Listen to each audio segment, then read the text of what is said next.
Welcome everyone to Living with the Times. Because in Chutz La'aretz, outside of Israel, Shavuot was celebrated for 2 days, on Friday and Shabbos. So here in Israel, we read Parshat Naso, and in Chutz La'aretz, outside of Israel, there was a special reading for Shavuot. So therefore, we are not synced as to which portions we'll be reading for the next amount of time. So here in Israel, this week, we will be reading Parshat Beha'alotcha, whereas outside of Israel, everyone will be reading Parshat Naso. But there's a deep connection because the end of Parshat Naso is all about the gifts that the princes brought at the dedication of the temple. And we're told in the Midrash that the tribe of Levi and the Kohanim, they decided, let's see what everyone else brings, and we'll fill in. We'll make sure that there's plenty for everyone.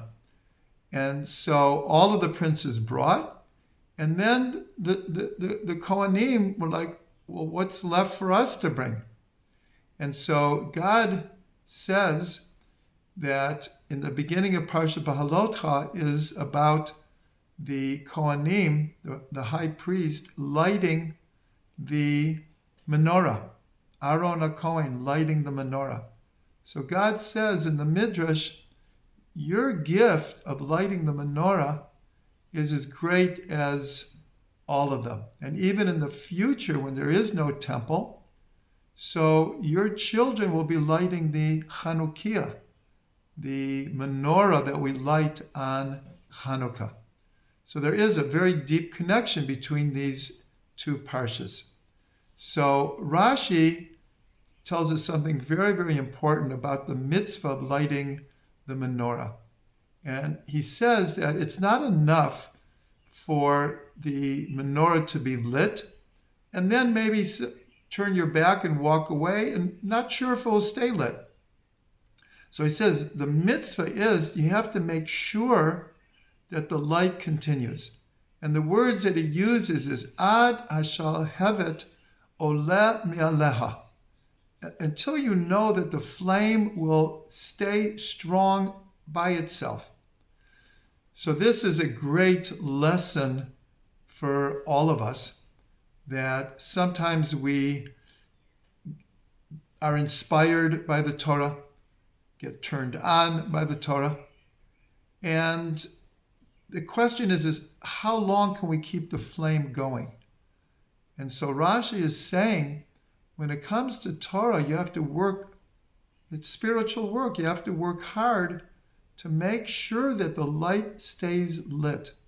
Now there's a very beautiful numerical hint to how to do this, that the gematria, the numerical value of this word shalhevet, the flame, you have to wait to make sure that the flame will stay lit by itself.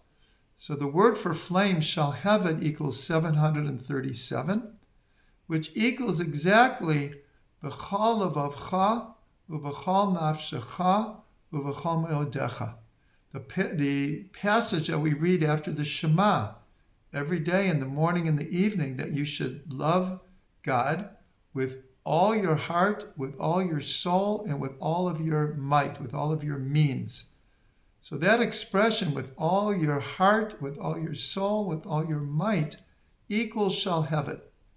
So here we see that only by loving God, loving the Torah, loving our fellow Jews, loving Eretz Yisrael, and ultimately loving all of humanity and loving the entire creation, that's how we keep the light lit.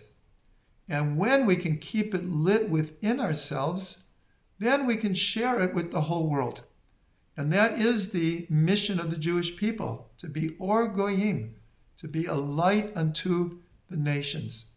So we should all be inspired and know that we have to work at it. It doesn't come on a golden platter. We have to do the spiritual work, but this numerical gem is giving us a hint that by loving God with all our heart, with all our soul, and with all of our might, that's how we keep the light of enthusiasm, the light of spiritual passion lit, that it won't go out.